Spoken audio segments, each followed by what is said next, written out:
વડોદરાની ઐતિહાસિક ઓળખ સમાન માંડવી દરવાજાનું ₹5 કરોડના ખર્ચે નવસર્જન થવા જઈ રહ્યું છે. વડોદરા મહાનગરપાલિકા સ્થાયી સમિતિના માંડવી દરવાજાના રિસ્ટોરેશન માટેની દરખાસ્ત રજૂ કરવામાં આવી છે, જેમાં અંદાજે ₹4.96 કરોડનો ખર્ચ મંજૂરી અર્થે રજૂ થયો છે. માહિતી મુજબ ઐતિહાસિક માંડવી દરવાજા જર્જરિત બનેલા કોલમો, તેમાં પડેલી તિરાડોના સમારકામ માટે વિશેષ યોજના તૈયાર કરવામાં આવી છે. કુલ 16 કોલમોમાંથી એક કોલમ અત્યંત નુકસાનગ્રસ્ત હોવાનું નિષ્ણાંતોએ અનુમાન વ્યક્ત કર્યું છે. નબળા કોલમના કારણે દરવાજાની કમાન અને સ્લેબમાં પણ મોટી તિરાડો પડી હોવાનું ટેકનિકલ અભ્યાસમાં બહાર આવ્યું છે. અગાઉ તાત્કાલિક સુરક્ષાના પગલે આ કોલમને MS સ્ટ્રક્ચરલ સપોર્ટ આપવામાં આવ્યો હતો. હવે સુરતની મોદી એસોસિએટ સંસ્થાએ ટેકનિકલ અભ્યાસ કરી વિગતવાર અંદાજ તૈયાર કર્યો છે. નિષ્ણાંતોની દેખરેખ હેઠળ માંડવી દરવાજાનું સંપૂર્ણ રિસ્ટોરેશન કરવામાં આવશે.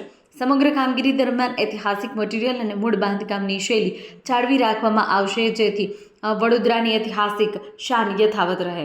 જે ઐતિહાસિક દરવાજો છે, માંડવીનો દરવાજો છે, એ કામગીરી ને મંજૂર કરવામાં આવી છે અને 18% વધુ મુજબ 4.96 કરોડના ખર્ચે કામગીરી કરવામાં આવે છે.